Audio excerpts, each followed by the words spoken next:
Jacques-Henri Lartigue, age 88, photographing Guylaine Pesmar, prima ballerina of the Paris Opera for French Vogue.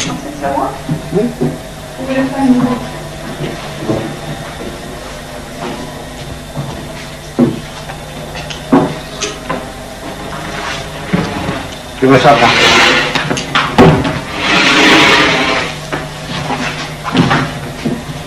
Oui.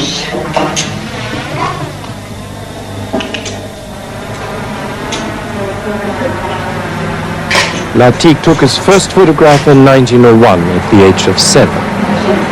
Richard Avedon has called Lartigue the most deceptively simple and penetrating photographer in the history of art. But Lartigue, who is also a painter and a writer, never set out to create art with his photographs. He was the perfect amateur photographer who simply photographed what he loved.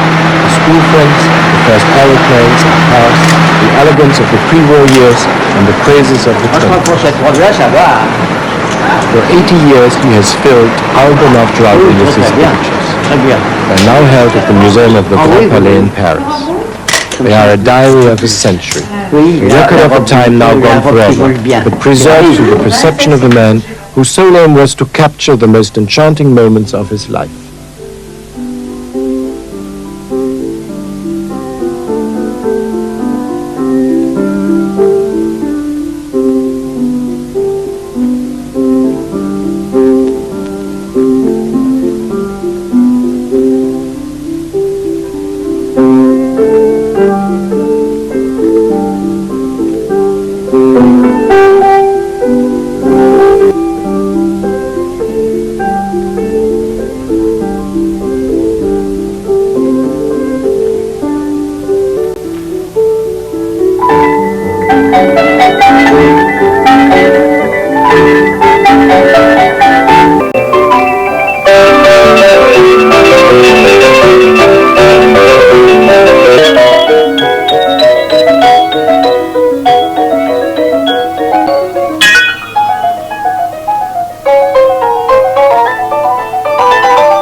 Comment vous êtes arrivé à faire des albums? Je ne peux pas l'expliquer. J'étais un petit garçon très petit et j'ai fait des photos. Ces photos, je les faisais par passion de conserver les images de la vie qui passe. Donc je me suis dit, il faut que je les mette dans des albums. Alors j'ai fait des tout petits albums, tout petits. Et très vite, je me suis dit, mais je ne vois rien, c'est trop petit, ça ne m'intéresse pas. Alors j'ai essayé des grandes pages de papier, tout ça, et j'ai tout de suite décidé cette taille, quand j'avais même pas 10 ans. Et depuis, les albums sont restés exactement de la même taille et de la même forme. Est-ce que c'est aussi un besoin de faire de l'ordre dans le temps qui passe? C'est pas de l'ordre, c'est de l'attraper. C'est comme une aide-mémoire. Ah, c'est plus qu'une aide-mémoire, c'est comme une espèce de manie d'attraper le temps qui passe, je ne sais pas. Et est-ce que le sujet dans la photo vient vers vous ou vous allez vers le sujet? Ah, le sujet vient toujours vers moi. Moi, je ne bouge pas, je suis le spectateur et c'est la photo qui vient se faire prendre. Je ne cours pas après une photo, au contraire, elle arrive. Est-ce qu'il y a des sujets qui vous demandent, qui crient « photographiez-moi » par exemple? Ah oui, ils crient tous, mais très vite. Et alors, moi, comme j'ai joué au tennis et que j'ai l'œil très rapide, j'essaye d'obéir très vite. Alors tout peut être photographié? Tout ce qui me plaît, tout ce qui m'enthousiasme ou qui m'enchante ou qui m'émerveille, le reste, je le laisse passer. C'est un acte d'amour? Ah, tout à fait, de passion. Tout est passion. L'écriture, la peinture et la photo, c'est passionnant, mais chacun prend ce qu'il veut. Une invitation au rêve? Au rêve, à la réalité quand elle est belle, à la joie, à l'amour, à tout. Tout est passionnant, la nature, certains humains, le talent des autres, tout est passionnant. La musique, surtout.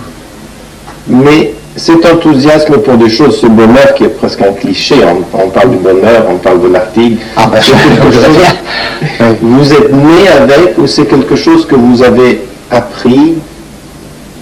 Ah, je crois qu'à mon berceau, il y avait une fée qui m'a donné ça, mais que cette chose qu'elle m'a donnée, je l'ai tout à fait soignée, fait grandir et bien comme un jardinier qui plante bien une fleur, mais alors il la soigne après. Et on la soigne aussi par la souffrance. Par la souffrance, par tous les moyens. Tous les moyens, si on est passionné, ça va.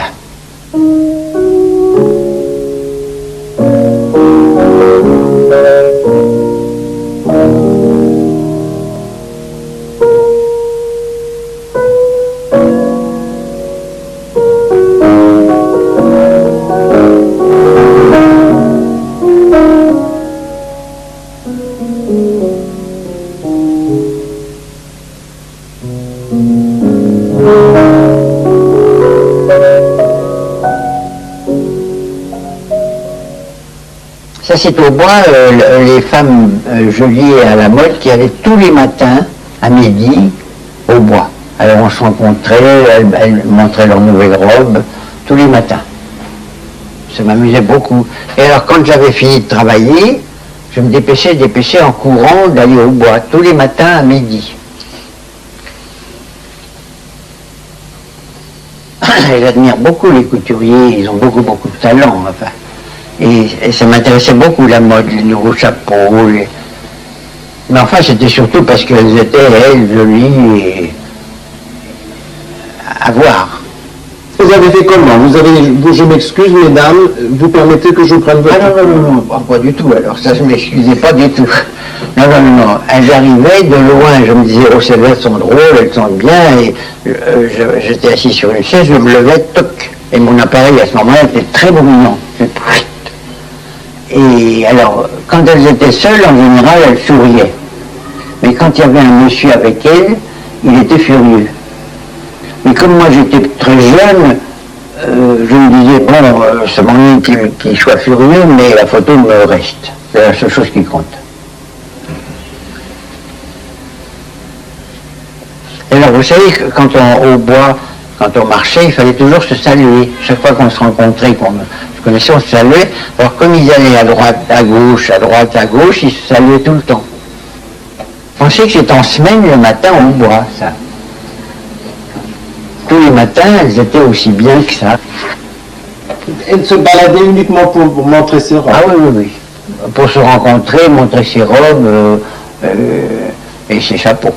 Mais vous voyez, là, avec ces chapeaux-là, elles ne pouvaient pas monter en voiture ordinaire. Il fallait qu'elles viennent dans une voiture.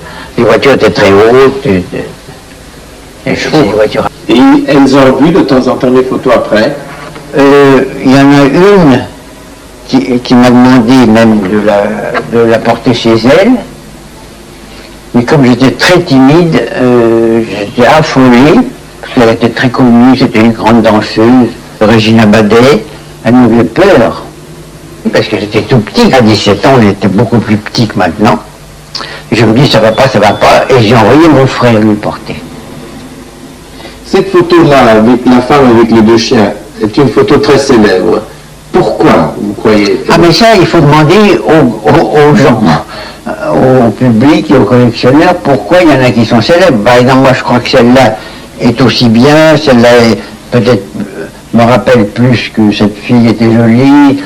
Moi je ne sais pas pourquoi elles deviennent célèbres. La composition de la photo fait qu'elle est bien. Mais ça, c'est quand je le prends que j'essaye de le faire.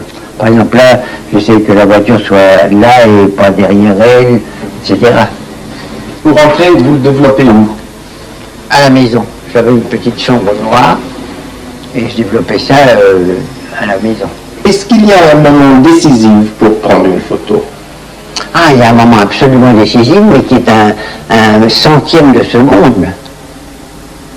Et comment on sait que c'est le moment? On le sait comme si vous avez joué au tennis, vous savez ça. C'est que vous prévoyez, vous avez une espèce de pressentiment du centième de seconde qui va arriver.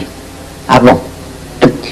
Il faut que ça parte avant même que vous réfléchissiez.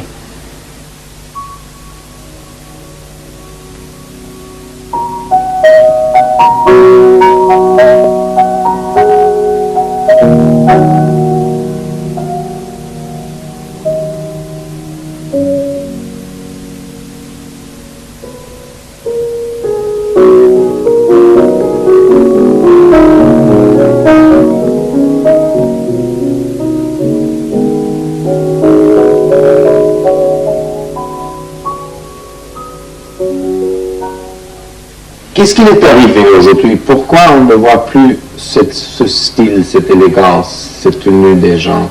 Il est arrivé la guerre, et plusieurs guerres, et puis il est arrivé la jalousie des gens qui ne sont pas bien et qui ne voudraient pas qu'on soit mieux qu'eux. Alors que tout le monde soit pareil, un peu moins bien. Mais il y a aussi un changement de valeur d'intérieur dans les gens. Oui, c'est-à-dire que c'est pas du tout la même existence. Là, à ce moment-là, on avait du temps, la terre était bien moins peuplée, il y avait beaucoup plus de place, on allait au bois avec un cheval. Est-ce que le monde était mieux pour y vivre? Moi, j'ai toujours trouvé ce qui arrive très très bien. Même maintenant, où c'est soi-disant très très mal, il y a des choses très très passionnantes. C'était mieux à beaucoup de points de vue, mais quand moi je vais en avion à New York en 6 heures, quand je vais... Tout ça, c'est aussi très bien. On m'a mis dans cette époque-là, il faut que j'en profite au maximum. Tous les temps sont heureux et tous les pays sont bons du moment qu'on sait s'en servir. Alors ça, c'est l'époque de la garçonne. Vous savez, la garçonne, c'était un roman qui disait que les femmes voulaient ressembler un peu aux garçons, qu'elles s'habillaient un petit peu plus avec des vêtements un peu... Mais c'était quand même pas du tout extraordinaire. Parce que vous savez, avant, les femmes n'avaient pas le droit d'être en pantalon. Dans Paris, Marlène Dietrich s'est fait arrêter place de la Concorde parce qu'elle avait un pantalon. Ça, c'est la première jupe culotte. C'est la première femme qui a osé montrer une jambe. Et ça fait, vous savez, un scandale à Monte-Carlo. C'est à Monte-Carlo, ça. Tout le monde la regardait en disant les folles.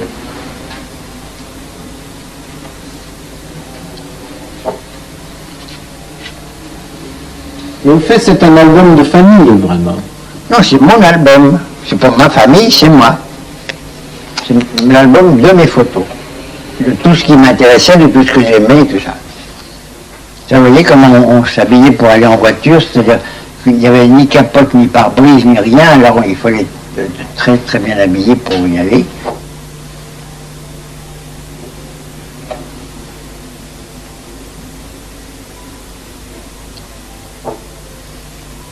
Ça, c'était ma voiture, alors j'avais toujours des voitures très très sport. Hein. Enfin, ça m'amusait beaucoup, beaucoup.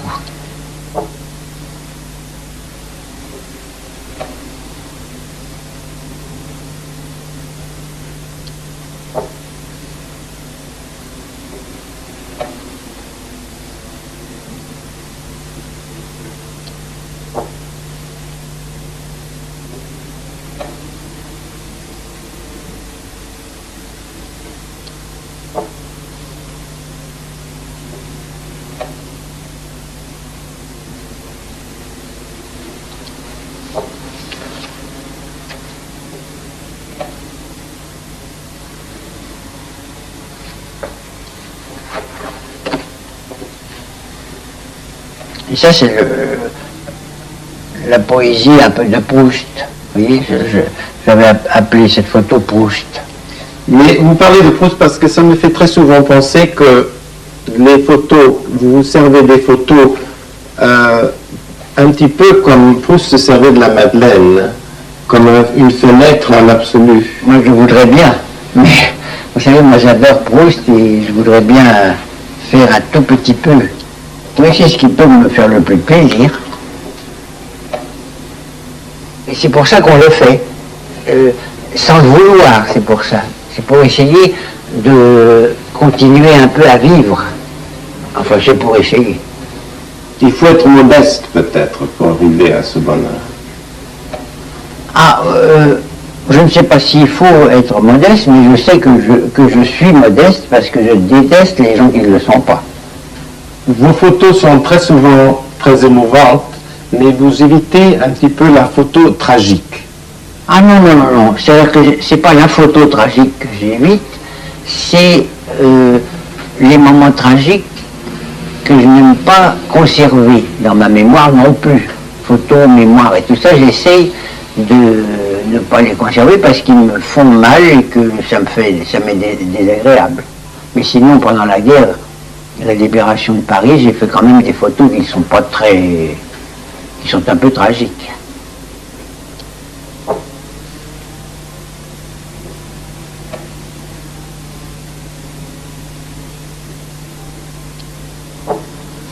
Mais est-ce que la photo représente la réalité ou elle interprète la réalité?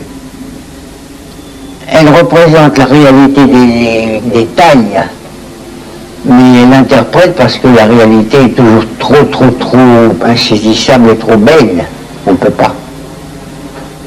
Alors, où se trouve votre œil? C'est dans l'âme ou dans la tête?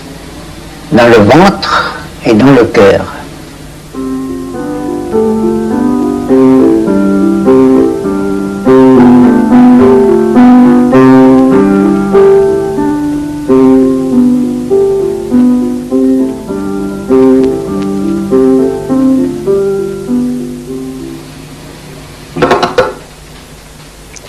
Ça, c'est, vous voyez, ça c'est les plaques lumière autochrome avec lesquelles on a fait les premières photos en couleur. Mais ça, c'est une boîte que j'avais achetée et qui n'est jamais ouverte. C'est à quelle année à peu près? 1910 à peu près. Alors les caméras, voilà, ça c'est celle dont je me suis le plus servi. Étant petit, beaucoup. C'est le bloc-notes Gaumont qui était très moderne pour l'époque. Il marchait comme ça. On faisait ça et on visait comme ça. Voilà. Et c'est de quelle époque à peu près? Et ça, j'ai commencé à m'en servir en 1904. Et avec une caméra pareille, on faisait déjà des reportages? Non. Alors, avec une caméra à rideau, qui descendait et un grand format. Et c'est ça que j'avais à partir de 1910. Pour les avions, pour les... tout ça, 1910.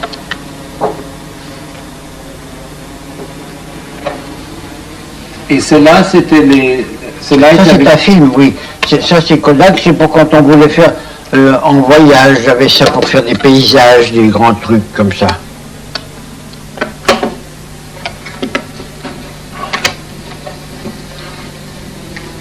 C'était des très beaux appareils, mais qui étaient plus ou moins bons, mais enfin, ils étaient beaux quand même. Voilà, alors on s'en servait comme ça.